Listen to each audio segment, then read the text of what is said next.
batches all throughout the day. And we mean all day, every day. From our supremely rich shakes and concrete mixers to our freshly scooped dishes and cones, we handcraft every bite to pure perfection. Making you a sweet treat with care is the best part of my day. Come to Culver's and get a taste of our fresh frozen custard. From Wisconsin with love. Welcome to Delicious. Sassy! Sassy! This week's episode, Bobcat in the Cave. Gosh, Johnny, playing in the cave sure is neat. Oh boy, a kitty cat. Sassy, the kitty cat's yelling. What, Sassy? It's not a kitty, it's a bobcat? Speaking of cats, you like to stress the importance of adopting cats from animal shelters? Over 5 million cats go into animal shelters every year? And with millions of healthy cats to choose from, it's a shame more people don't adopt from shelters? This bobcat's heavy. Help, Sassy! Why bother? We'll just get into more trouble tomorrow? What's that supposed to mean? Oh, nuts. Sassy is brought to you by the Ad Council and the ShelterPetProject.org. Remember, adopt. Kiss 107.1 is WTLZ Saginaw with Steve Harvey in the morning and simply the best R&B all day. Take us everywhere. Your smartphone, in your car, to work, or live at KissWTLZ.com. We're Kiss 107.1.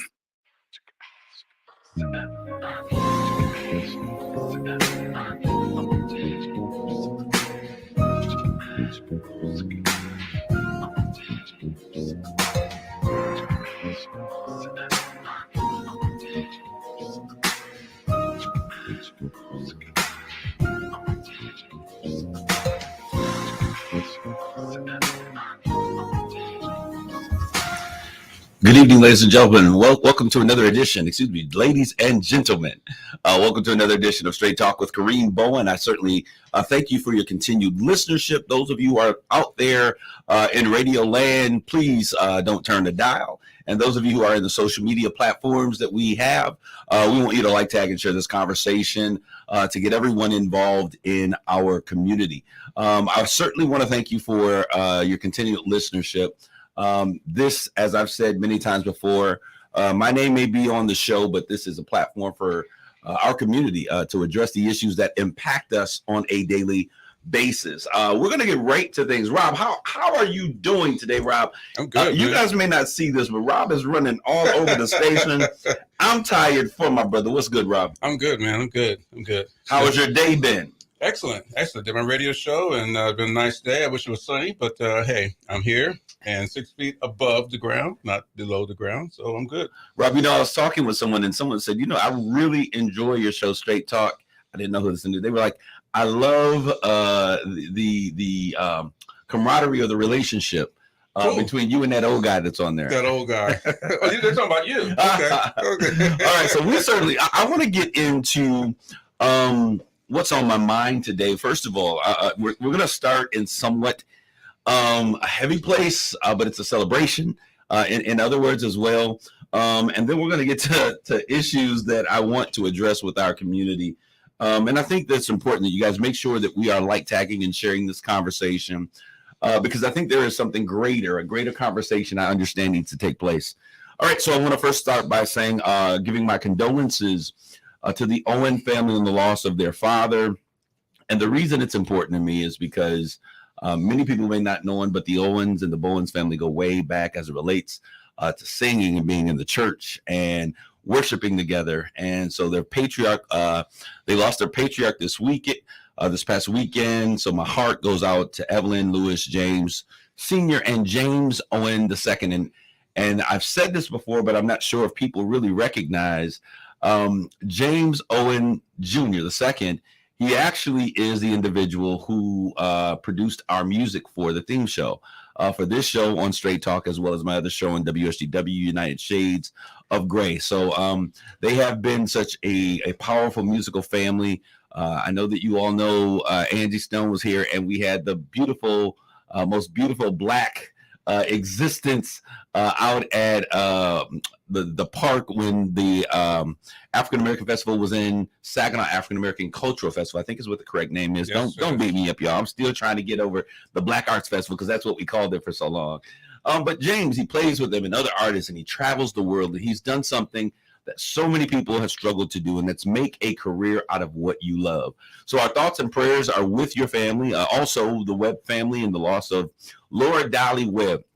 This one is super very personal. So my heart and my prayers are going out to her sons, Derek, Dion, Demetrius, Darrell, and Devario. We used to call her the dessert queen. You know, you have always had that one woman that can make seem like any dessert. Her dessert was cheesecake. And she would make, I think, every major holiday event situation that took place in the Bowen family. Dolly Webb was the individual who was making the cheesecake. Cool. Then she went from cherry cheesecake to strawberry cheesecake to pineapple cheesecake. And it was just amazing. She was such a key part of our family. My Aunt Pat's great friend that became like family to us. Thoughts and prayers are with you as well. Now, somebody say prayer changes things. This week, I also want to make sure that we are out for the National Day of Prayer.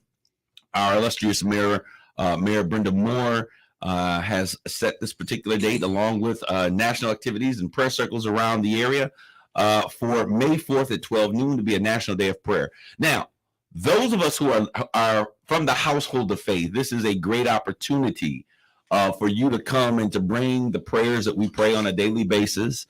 For those who are in the leadership and those who have authority over us, as the word of God tells us, to come into coalition with other believers and let's pray together. I would love to see our entire lawn littered with folks who are going to unite in prayer because our city needs it.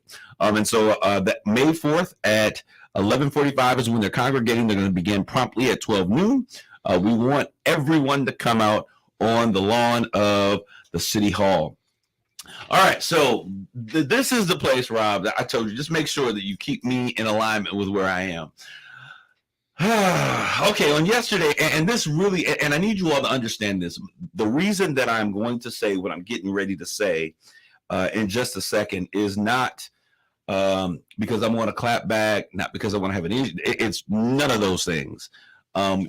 You all know that the tagline for this show is we're giving you straight talk, no chaser, no filter. All right.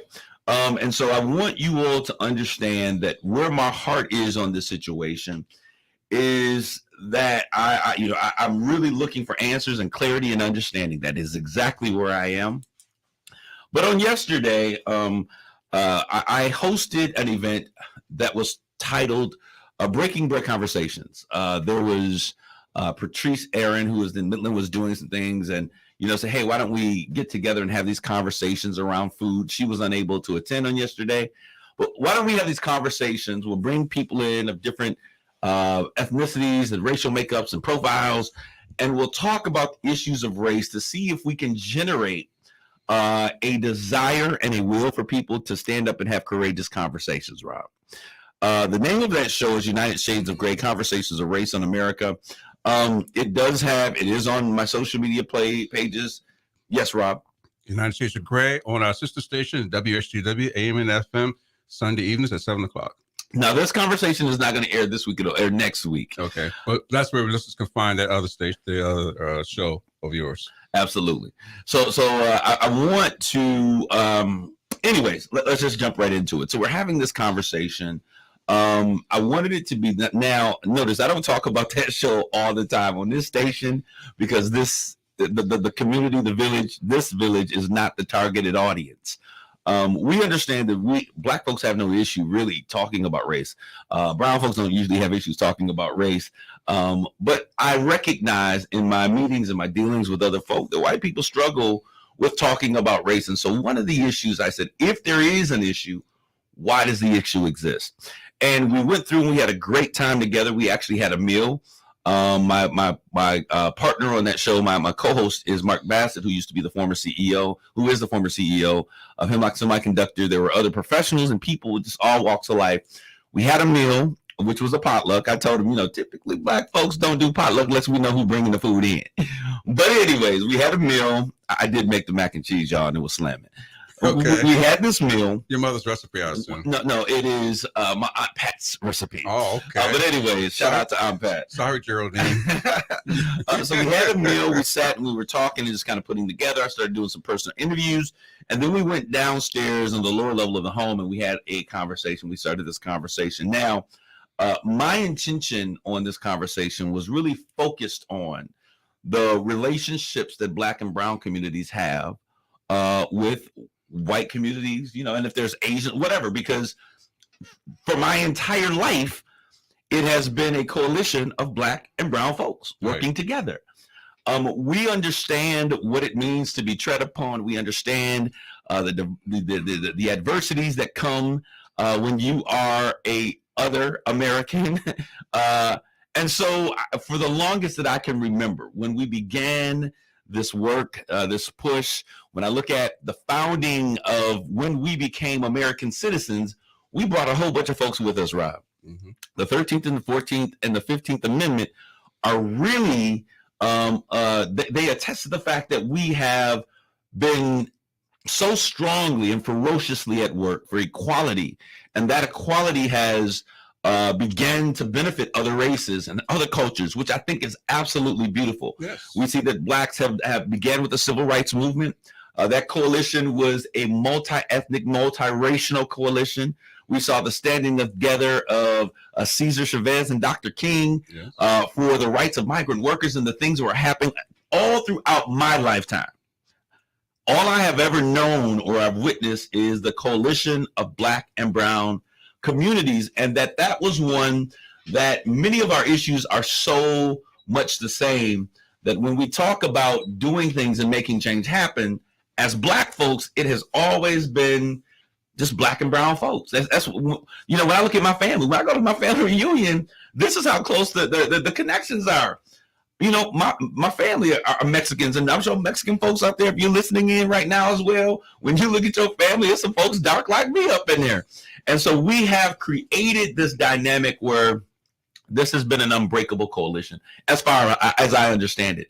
And when I stood up and I fought for these things, I was fighting for our collective communities. There's not been one company that I've ever engaged and not used Black and brown communities. As a matter of fact, when I began to engage with Hemlock Semiconductor, I made sure that there was representation from the Hispanic, Latino, Mexican, Latinx communities so that they would be able to speak truth to power on their own behalf. Now, I do not have an issue at all, because I think that there's some people that are called to work specifically for their community, and there's no problem for that. I think that if you are part of the LGBTQ plus communities, that there are certain things that you're going to fight specifically for your community. If you are a woman, there are certain things that you are going to fight specifically for your community, and I think that that's absolutely okay. And it's natural. It is natural. It is absolutely natural. However, when I look at making change happen in our community, I think I always say this, that my office space, KBS, is a place where we come together and collaboration inspires innovation. I think that we're our best when we build coalitions. And I'm just going to say this because I know my brother, I called him and I asked him to be a part of this conversation. And I want to talk about my brother, Bobby DeLeon. I asked him, he texted me, sent me a video clip. I couldn't open it. And I said, I'm glad you texted me because you were on my radar to text today because we were together on yesterday. I said, and I need you to listen in to the first part of my show because I need to know what is your heart saying. Right. And then I need to know is what you're communicating or what I feel that you're communicating, because I want to make sure that if I'm ever misrepresenting anything that anybody ever says, I give you free license to correct me.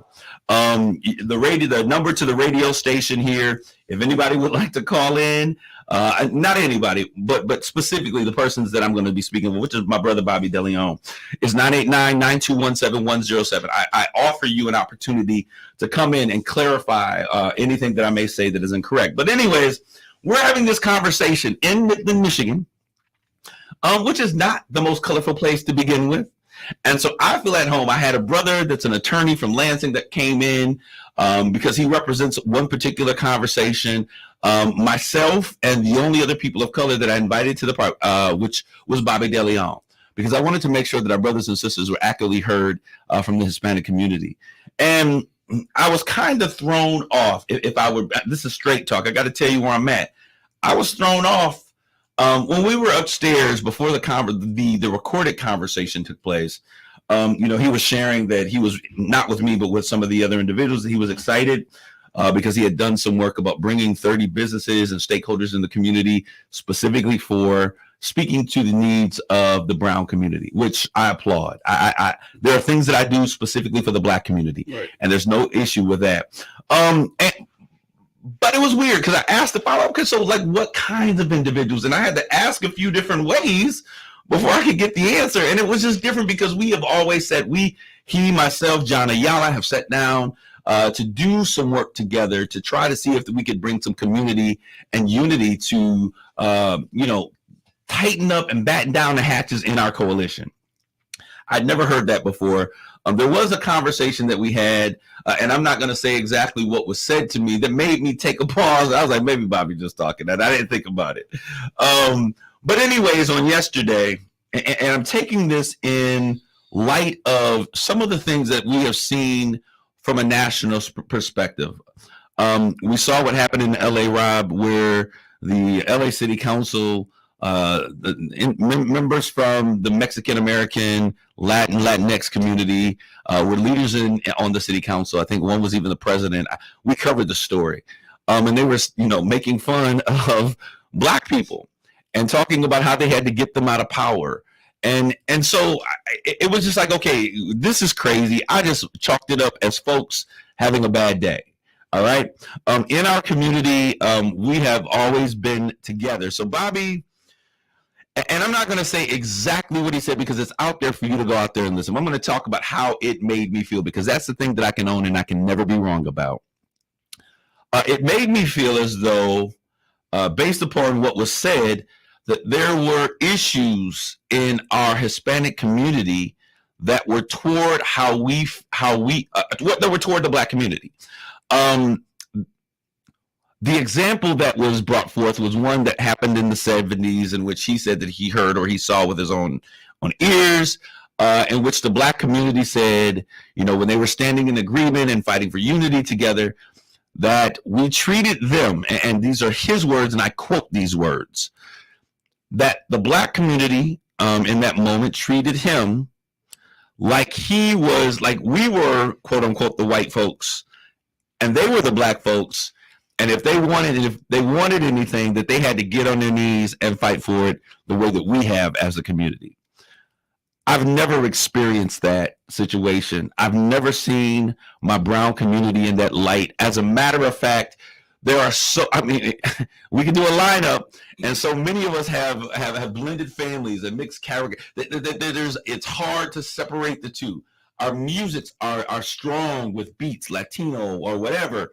Our cultures are so strong. I honor and I respect every single year when I see, and we've covered this, Rob. I've gone out of my way actually to host with Larry Rodarty. I wasn't invited, but I wanted to go and show my brother and my right, brother communities that I support you. So last year when they did the Cinco de Mayo parade, I said, hey, I'm going to come and support. I stood there. I worked with him. When he got busy, I sat in. I did interviews. Because the brown community is my community. The Black community is my community. We just have a lot of things in common, whether it's our culture to some degree, or we have a mixture of the culture. I wouldn't call it a melting pot, but we're separated, but then we're together at the same time. And it's beautiful. And I've never seen it another way. And so this is my thing. And the reason I have to ask this question, because it has bugged me, and this is really what's on my mind. Is there, because if there is, then we need to have a conversation. The perception of... Yeah, because one thing that I don't want to happen is for our coalition that we have had for so many years to be fractured or to be broken or become irreparable. Right. So if there are issues that are necessary, if you feel that Black folks are treating Mexicans, Hispanics, Latinx, all of those who are part of that coalition, if we're treating you as second-class citizens, I want to know that, first of all. And secondly, or is this, Bobby may have experienced certain things. I can't tell you what black folks ain't said. Maybe it happened to him. And maybe it did happen to him. Just to him, but not to the whole community But as a whole. Absolutely. That is, I think that I speak for my community. I can say that those are not our sentiments for the majority of us. But I want to know that if this is, because this is why it's important, because I don't know where that perception came from. Well, this is the thing, Rob. Mr. DeLeon, we look at him as being one of the integral leaders of that coalition. He is the president of the Mexican American Council. Right. No one has been fighting against saying that he is one of those leaders. No one has been saying, hey, he don't represent us. So we assume that his voice and what he has to say has great value. I told him today, I said, brother, I'm going to be reaching out to you because we need to have a conversation. I told him that on last night. I reiterated it today.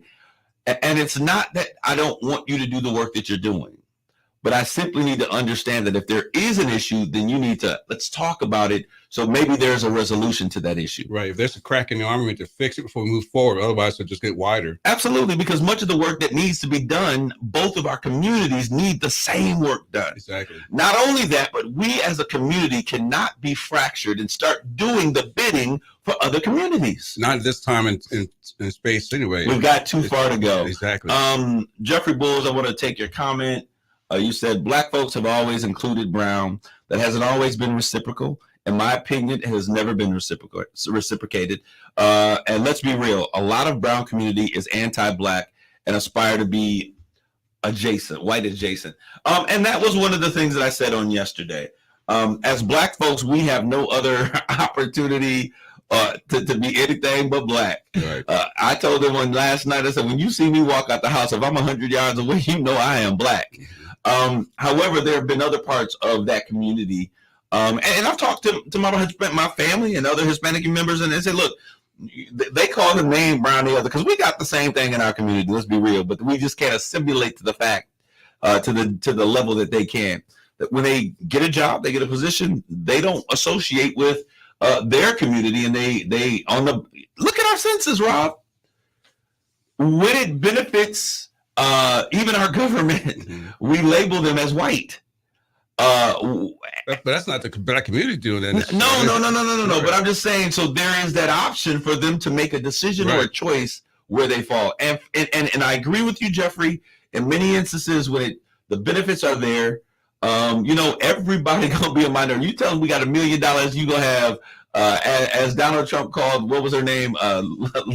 He called her Pocahontas, which I thought was rude, but in a sense, people being somebody that they should not be. Oh, Senator. When they found out they were giving money to the indigenous people here in the States, everybody wanted to be a native. Right. They wanted, because they want the benefit. But I need to know if that is a situation, because that's where we are. And I've reached out to some of our leaders in the black community. I want you to ask that question.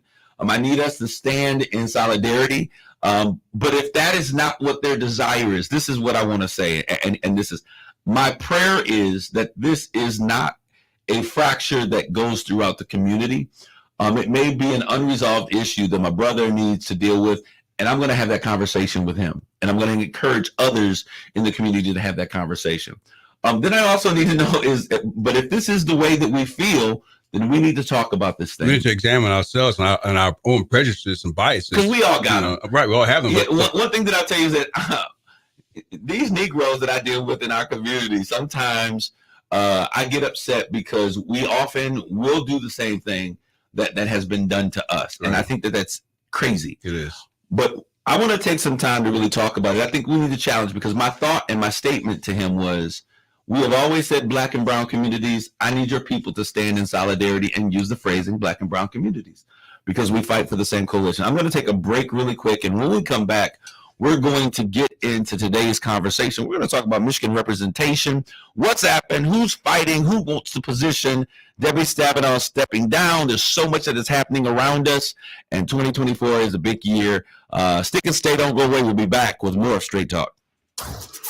You're listening to Straight Talk with Kareen Bowen on KISS 107.1.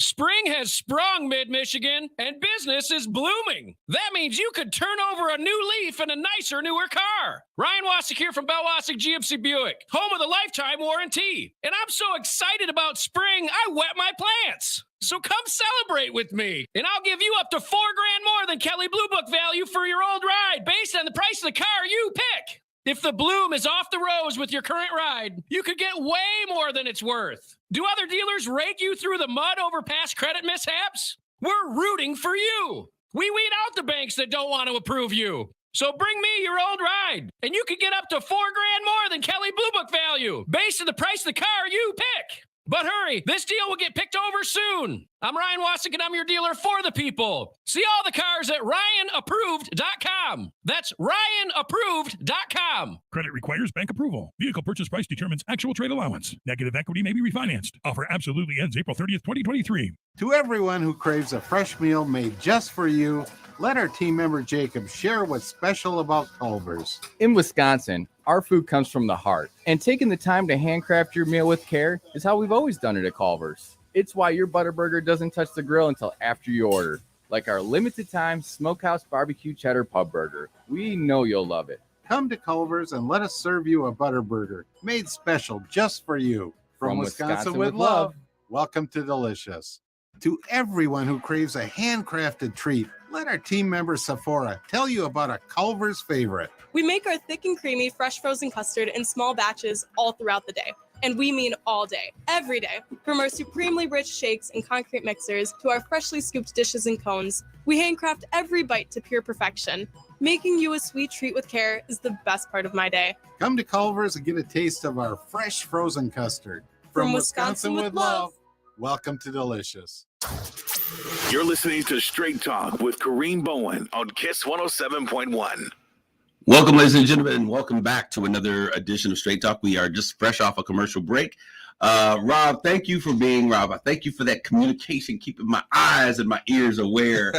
He keeps me in line. We are in studio. We have with us in the studio Dr. Pamela Pugh. Do you have a middle initial? What is it? Do you use it? I do. Okay, Dr. Pamela L. Pugh. I like that. Because there are other Pamela Pughs, believe it or not. Absolutely. But I like Dr. Pamela L. Pugh. We are here today, and our conversation that we're going to talk about today is really about leadership. I think it's important that as we are continually endeavoring to really tear down additional walls and remove the remaining parts of the fractured glass ceiling, that we have this conversation about who represents us. And we know that Michigan's U.S. Senate race is fastly approaching. And we want to know who's in, what's going down, what's happening in our community. Let's share this conversation. Those of you who are just fresh in, we want you to like, tag, and share this conversation with those who are in the community. This is such a very important time, and it is such a very important conversation, and it's something that we don't always address. So we have Dr. Pamela L. Pugh with us today. Dr. Tell us a little bit about who you are. I know many folks in the community think they know you, but I want in your own words to tell me who you are. Well, Kareen, we've known each other for a very long time. Absolutely. As you know, we've both, I was born in Mississippi, but my family moved here when I was a year old. So I've been here for 35 years then, right? The math. And yeah, you rounded about 36. I rounded it off. Yeah. I was raised not to reveal a woman's age, so I'm just going to leave it Rob, alone. whatever you say.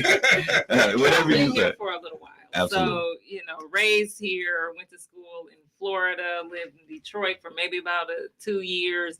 But other than that, I've been right here in Saginaw. And you and I went to elementary school in Carlton together. So we go way back. Not to mention, and I share this every single time that I can, because this is the respect that I have for him. Your father was the first Black male. And we've talked about this. I don't know if you understood exactly, Rob, the connection. Yes. But Mr. Pugh was the first Black male that I ever saw in a school setting, in a suit, that challenged me to be great. And I have so much tremendous respect for him. He has always been fighting in our community, fighting for those who have no voice. So I am pleased to have you here in studio with me, because I really do have a great respect for your father. Thank you. But continue on with your story. That's his, not yours. Yes.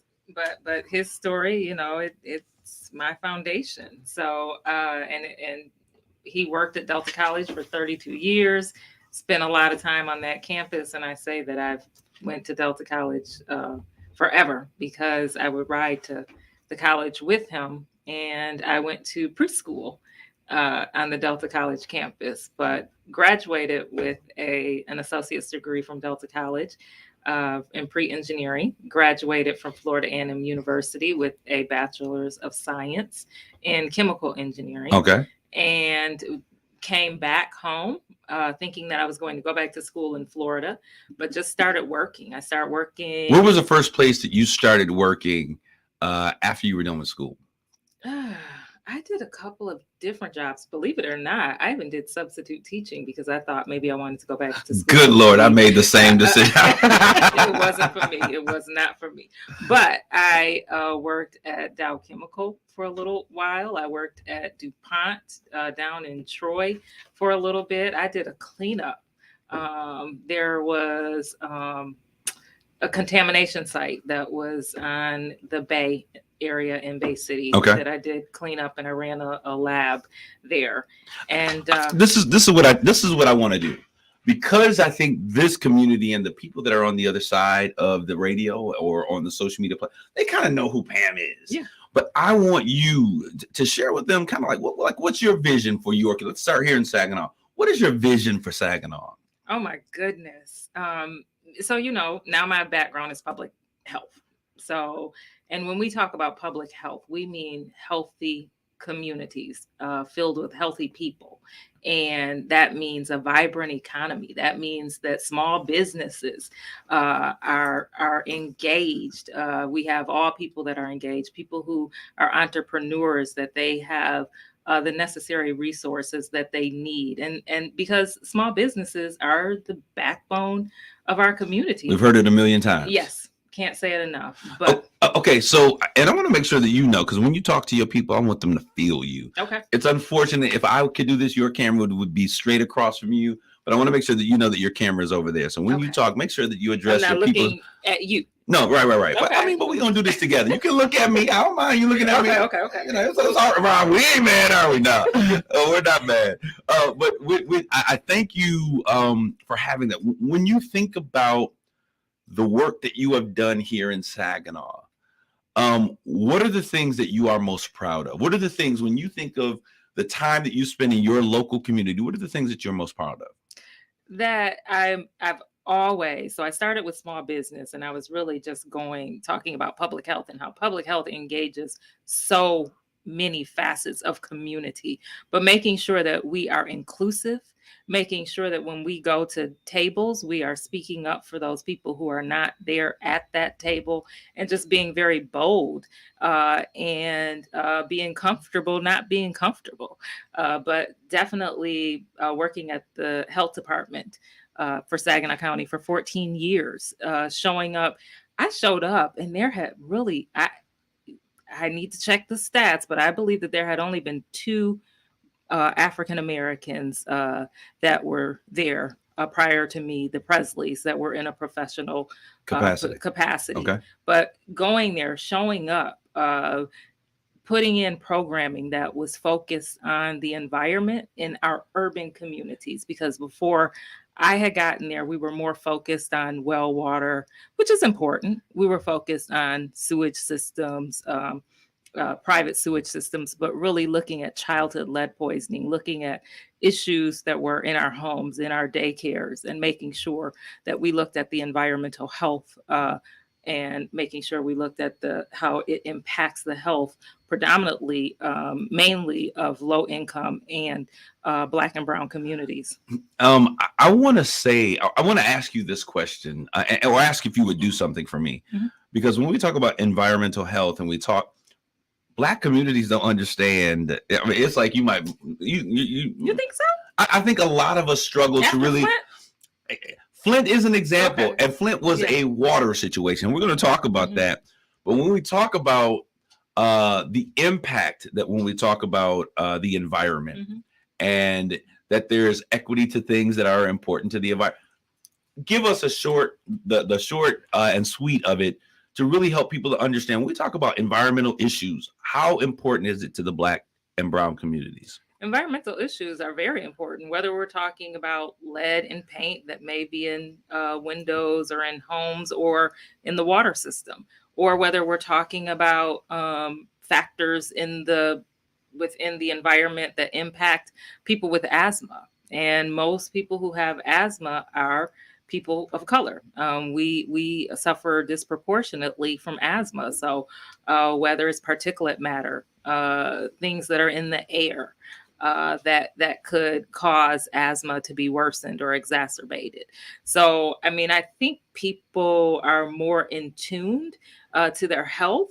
We know that we have cancer causing chemicals and factors that are in the soil, air, or water that we drink, that we have to be conscious of, and making sure that everyone is protected equally. And when we look at Flint and the Flint water crisis, we see that at every turn of a justice, they were that where they should have had justice, there was injustices, whether it was the protection that they needed, whether it was their voices being able to be heard and them being able to be a part of the decision making process. So I think people understand a little bit more about the environment and how the environment impacts life and health. Unfortunately, we have so many competing factors that impact. Are we going to our have health care? well-being. Are we going to put food on the table? Or are we going to worry about the environment? Right. Absolutely. I want to say this, and this is a good thing. What I'm going to say, and people, you may not, when you hear, you're like, Kareen, what do you mean? I've been doing this work forever. But I'm going to tell you, I've known you since we were kids. I knew that you were smart. I knew that you were intelligent. And it wasn't until the Flint water crisis and seeing you in operation and seeing some of the things, I'm like, this lady is not only is she beautiful, Rob, but she's extremely effective. I saw that you are a hard worker. I saw your commitment and your dedication. But I want to know this: how did you get and become a part of what was taking place in Flint? Because I didn't understand it. So show the connection, help me understand. And those that are listening, how did you become at the forefront of a national crisis? I think it was divine. Okay. I was there probably 2 days after the first water fountain in Flint was disconnected because they found high lead levels in the water systems at the schools. Just happened to be, it was a happenstance. It wasn't supposed to be like that. I was invited by the community to bring the state superintendent of public education. He was just coming on board. I was invited by some folks in Flint to come and talk to the community. We were talking to the community foundation. We were talking to their chamber. We were talking to folks from the Mott Foundation, as well as the school system, just talking schools. And so it just happened to be the second day after the water fountain was disconnected. So we're looking at that. Then I was invited to go to a meeting and a press event that was happening. Well, one of the reasons you would be invited was because you. Yes, thank you. Okay. At the time, I was vice president of the State Board of Education. I'm now president of the State Board of Education. So I was elected, and we had just hired a new state superintendent of public instruction. Okay. And so you're there because also your educational background brings you directly in alignment with some of the things that are happening here. Yes. Okay. Absolutely. So, yeah, we can talk about how I got there. And so I went to this meeting, and at this meeting, it was the environmental department, it was the health department, the state health department, that were finally acknowledging that, yes, we have a situation in Flint. It wasn't the brown water that people were hollering about. It wasn't the rashes. It wasn't the hair loss that people were complaining about. But finally, people were acknowledging data that Dr. Mona Hanna-Attisha had put forward, showing that lead levels were increasing, blood lead levels for the children were increasing. So it was at this press event that I just happened to be in Flint for another event, which was the schools. And so at that press event, they had to apologize to her and tell her, yes, we are seeing that the spikes in water, lead levels in the water, as well as other chemical imbalances. And they were acknowledging that the blood lead levels had increased. And she and I began to talk at that time. And then later, I just ended up being there a whole year with the NAACP and met Karen Williams Weaver, Mayor Weaver at the time. You'll never believe this, but Mayor Weaver and I met in Florida. My niece Andrea was pledging, her daughter. She's one of the greatest people on the planet. I say that all the time. So we just happened to meet. And I was like, I told her, hey, I've been working in childhood lead poisoning for a while. I've been in Flint for schools, and whatever I can do to help, let me know. And then for a whole year, I just ended up volunteering with the national NAACP. We put forward what was called a 20-point plan, where we listened to the residents, and the national president came in and used that as the platform for what the demands from the government, from the then Governor Snyder to the national government. So just happened to be that I was there for educational purposes, for my role as the vice president of the State Board of Education. Just happened to go. I was invited to go to a press event that just happened to be there, and then began going back and forth and worked with Mona Hanna-Attisha, worked with Mayor Weaver. Mayor Weaver asked, not connected to me, but asked President Obama for someone to be able, she wanted to be able to hire someone to be within her office to help her, to someone that she could trust, someone that who could provide factual information, someone who could provide timely information. I applied for the job and I got the job. And it was Dr. Mona Hanna-Attisha who told me that the job was posted. So just worked and that together. Began the work. And that began the work. Wow, that is amazing. One of the things that I always tell young people is that relationships are so vitally important. You have built relationships in this community. You have been a spokesperson and working with the NAACP, regardless of how our community feels about that, and personal thoughts. And we've had this conversation, but you have been there working, and not only in Saginaw, because I would think that some of the work that happens in Saginaw may be different than what happens on a national platform. But you have been both nationally represented. I've seen you at Democratic conventions and all of this kind of stuff. I'm like, how in the world is she getting that ticket? I can't get in there. But when you look at the sum of what you have been doing, it has come to culminate in, I think, your next decision of what you're going to do. What are you planning to do next, Dr. Pugh? So I will soon announce that I will be running for the seat that our wonderful U.S. Senator now fills, and I will be running for U.S. Senate. Okay. Well, you've heard that Senator Debbie Stabenow, who has been a long-standing force fighting for Michigan communities. I remember when I was at Michigan State getting involved. She did something with Jay Rich in terms of really speaking to kids and communities when we were in Detroit. She has been a warrior. So now she has decided that, hey, it's time to hang up my cleats. Yes. I'm no longer running this race. It's time to move on to what's next. So there is a seat that is available. Yes, now, I want to throw this out there because I want to talk about what is currently the field. And then I'm going to ask you the most important question that I think your community is desirous to know the answer. I want to say this. When I look at the field, Alyssa Slotkin, who is in Lansing, 3 terms representing District 7, has said that she's going to run. You all know of the good doctor, whether he will or will he not work. Hill Harper, he's got name recognition, because of what he has done. Still toying around if he's going to be a Hollywood celebrity or if he's actually going to do this work. The National Republican Senate Committee has said that they are aggressively targeting this spot. They would love to get this seat. Our number one, or our first African-American Lieutenant Governor, Garland Gilchrist, he says, hey, I'm not going to do this. I want to stay here and do this other work with our governor. But Senator Mallory, McMorrow from Royal Oak, who has gained national attention, giving that speech on the Senate floor for LBGT community. She's a huge fundraiser. This is work.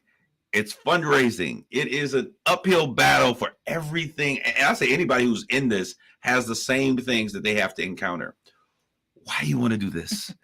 I mean, you are leading the head person as it relates to what our educational system looks like. You're working with the NAACP. Why do you want to enter into the quagmire of U.S. politics? Because we can win. And I believe that I know the people deserve a fighter. And that is what I'm known for, to be a fighter. I'm dressed like this because I'm coming from church, was in church in Detroit, was at... I knew that's what's going on. Okay. Was at Reverend Wendell Anthony's church. That's a church, Fellowship Chapel, Reverend Wendell Anthony. They are known to be civil rights powerhouse fighters. And that is what I pride myself on being, is a fighter for all people. And so being the only person that's being considered that has ran statewide. I ran statewide in 2014 when no other Democrats won. There might have been a few of us, but running in 2022 and winning handily there as well. So running a race statewide and building coalition. You named a lot of things, but what you didn't name is coalition building. Okay. And that is something that I have learned since childhood. I watched the Jesse Jackson campaign in 84 and 88. In 84, Reverend Jesse Jackson won in Michigan or in Saginaw County. No one thought that would happen. In 88, he won the state of Michigan. And when he won, that changed how that set a path for a President Obama to be able to win, because it changed how delegates are determined. So seeing that coalition building and being on the ground and the impact of that prepares me for what is needed, because being able to relate to people, being able to know the people is going to be very important and critical at this time when people are have such distrust in government. But I've worked in Flint for one of the most horrific man-made crises that there are. I have been front and center around public education at a time when it is just like the hot button topic. And so it's the hot topic. And so having those experiences, but also knowing how to build coalition and being elected statewide. You're familiar with former U.S. Rep. Brenda Lawrence. Mm-hmm. She made the comment based upon what she had seen up in, I think it was till February, March, maybe the beginning of March, that if there was not a strong candidate that she thought was strong and able to win, that she would enter into the race. How do you feel that you're that candidate? Do you feel that you are strong enough to win this race?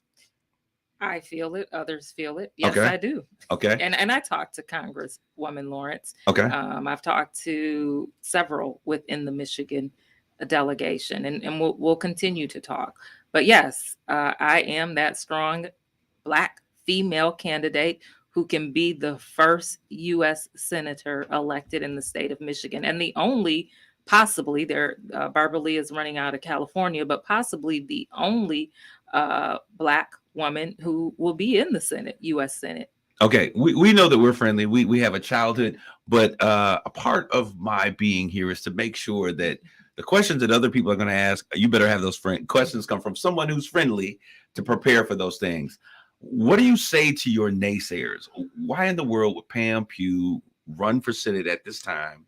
She comes from Sag Nasty. She's got a whole bunch of issues she can deal with there. Looking at our public educational system, girl, the work is there.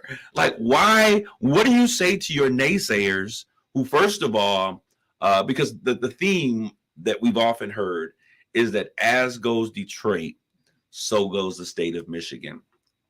Why is she doing this?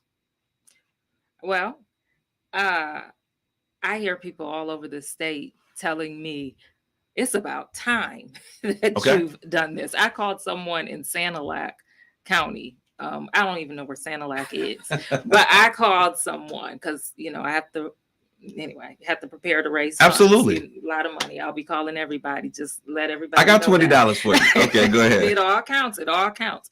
But I called and they said, Pam, I've been waiting years for this call. Look, our community is different, but we will make room for you and we will have you here.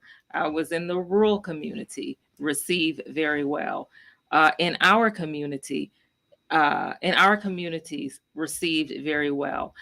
There are people who had already signed on, maybe with another candidate that is in the race, a former governor. And I'll say this because they said I will tell anybody who comes to me and asks me this.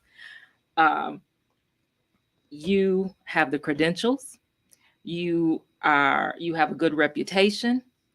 You have your background is solid. You have a diverse background in diverse sectors, whether it's environment, climate change, public health, education, and you are a solid Democrat. And I will say that to whoever asks me. And that's typically what I get. I don't get people who are saying, why are you getting in the race? I get people who are saying, how are you going to raise the money? And that's an issue that anybody is going to have in this race, number one. But Black women in particular have faced issues with raising funds for whatever reason. We could probably name them, but why waste the time? But we're going to go after the funding as well. How do you propose that someone that's running for a U.S. office from the city of Saginaw compete with what's happening in other places, in other cities, folks who are in Southfield and Detroit and Royal Oak? How do you propose that? Guess where? Ask me where I was yesterday. Where were you yesterday? I was in Southfield. Okay, what does that mean? Ask me where I was today. Where were you today? In Detroit. Okay. And ask me where I am today. Where you at today? I'm in Saginaw. And so that you said that to say what? I'm going to be in all of those places and more. So we will be in Detroit. We will be in Southfield. We will be in Saginaw. And I hear people telling me, Pam, you know what? It's good that you are in Saginaw because I get to be in Saginaw. I get to be in Midland. I get to be up north. And then I shoot down to Detroit and Southfield. I want to talk about, I'm challenging in those areas because I think it's important. That's an important conversation. You got people in the stream that are voting for you. Jeffrey Bulls from CAP says, Team Pew ready to go. Danita Dorsey, Team Dr. Pamela L. Pew. Get it right, Danita. And saying, let's get it going. I want to say this is a benefit. I'll be very honest with you. When we began our first conversation, and I don't know if I shared this with you, I had received a call testing the waters from someone who may be from the campaign particulars that may be happening with Dr. Hill Harper and his particular campaign. Now, I don't know him like I know you. My relationship with him came around, or my connection with him came around some work that we were doing with President Obama's White House. And him and President Obama went to school together. So he has a national platform. So whether he decides to do it, but I think that I'm not sure if the issue is that he doesn't understand that you can't be in Hollywood doing movies and fighting for the community. I don't know what his issue is, but that was the first one that came in. I was like, wow, this would be great. I love Dr. Harper. I've read his books. I love all of those things. And then I got a call from Dr. Pam saying, hey, I want to have a conversation. And I want to tell you what was different about this. One was there was a relationship. I knew you. And I almost feel like James Clyburn talking about President Biden. I know Pam and Pam knows us. But it was that kind of conversation. And I think one of the things that you have to your benefit is that we've had so much leadership come out of Detroit and other communities such as Saginaw, such as Sanilac. Smaller communities sometimes feel like they're excluded from having a voice because Detroit is such an it's consuming. What do you think that you're able to do at this national platform for these surrounding communities? Because Detroit is great. It's the biggest city in our state. But if you could really begin to mobilize those smaller communities, those small towns, and you work together and you pull some of those relationships, because everybody in Detroit ain't voting for Detroiters. And you've been in Detroit and you've been making these roads, you have a coalition. What is the thing that you think that you would be able to provide for these smaller communities who sometimes feel disenfranchised from that process? And we, again, grew up in a smaller community. Growing up going to the South quite a bit, seeing smaller communities, but there are a lot of similarities.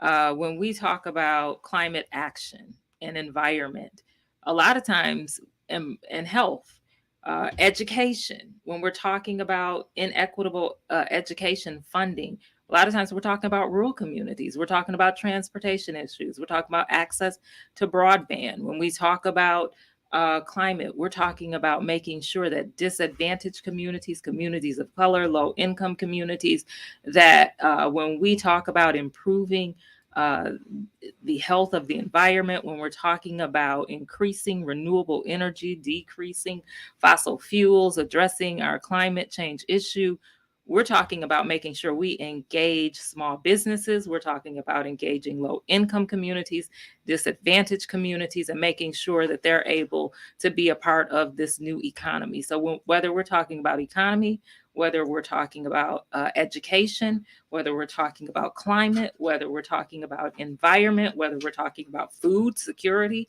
agriculture. You just had a big win. I want to stop you because I was a part of a conversation. And I'll be honest, we were on opposite sides of the table. Michigan is a food desert. We understand that. And you created an Indaba that is a collection of different groups and organizations to address that, among other issues. When we sat at that meeting, and it's so funny, when we sat at that meeting, I was on the opposite side of what you were proposing. We never talked about why, but anyways, we took a vote, we moved forward. One of the issues that I had, and I want to share this with our community, was I hear her talking, but is she really going to be, in my mind, I'm going to be very honest, is she going to be able to pull this off? Like, I mean, this is millions of, I mean, does she have the capability to bring millions of dollars? How many millions of dollars? No, but we're going to talk about it. Pam, we see you here, we see your family, we see you at work. This is your opportunity to share your bigger story. Well, I want to say that those dollars came in. Yes, they did. And they are impacting community organizations, CAC and First War. I mean, a whole collection of organizations. When you look at people downplaying your abilities and your successes, and this gets to where you were going, what have you brought to Michigan? The impact. What do you believe your combined impact on Michigan has been to this part? Well, I mean, there's a verse in the Bible where they talk about home, right? What's that verse about home where a prophet is without honor in his own home? That's it right there. I can relate to that. Well, go ahead. Yeah. And you say that when because they're in their home. I mean, a lot of in Detroit, they know me as standing up. They know me as standing up for children. When my name was on that line as a defendant, I went and got an attorney so that I could be a plaintiff to make sure that our children who were fighting for simple things like books in their classrooms, teachers, heat and air, that I went against not only myself as a defendant, but others to make sure that I was leading and standing with those children for a historical case where children were asking for a right to literacy. People know me as bringing in funding here in Saginaw for being able to garner millions of dollars to address urban environmental issues. People know me in Flint for being a fighter. It didn't matter what closed door I was going into. They knew I was fighting for them and I was carrying their voice into those closed doors. We went to Washington, D.C. under a Trump administration and brought resources because we could not wait for that next administration to come. We had to fight for the resources or get the resources from the administration where they are. We went to the White House a lot. I still have people that I communicate with out of that administration, but I can go get the bag. Absolutely. She said, hey, y'all. Hey, y'all said she said she can get the bag. Come on now. But and this last initiative, it was an effort with Congressman Kildee. And so we thank him.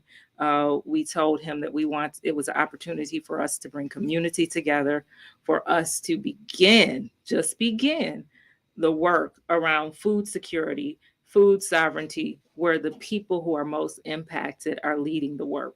I want to say this, and I want to clarify something. I didn't know if you were. I didn't question if you were capable of making that happen. I know. Yeah, I want to make sure that people understand this. You tested me, but no, and I would love to do. If we're gonna talk, if you're gonna run, I want to make sure that you're the best that you can be. I got you. We're good because you represent home, right? But I just want to say, an hour is just not enough time to really talk about it's gone. Yeah, it's not enough time to really have this conversation. But you have said it yourself. You are in this race, and you're in this race to win it. We're getting in the race. We're getting in the race. It's not official. She is planning. We will be in the race to put on those track shoes to make it run. Keep your eyes and your ears open for what's happening. Funding happens in $20, $5, $10 increments. That's how we make the change. I certainly want to thank you for your time and attention here today.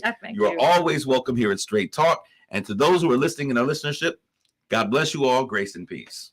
You've been listening to Straight Talk with Kareen Bowen on KISS 107.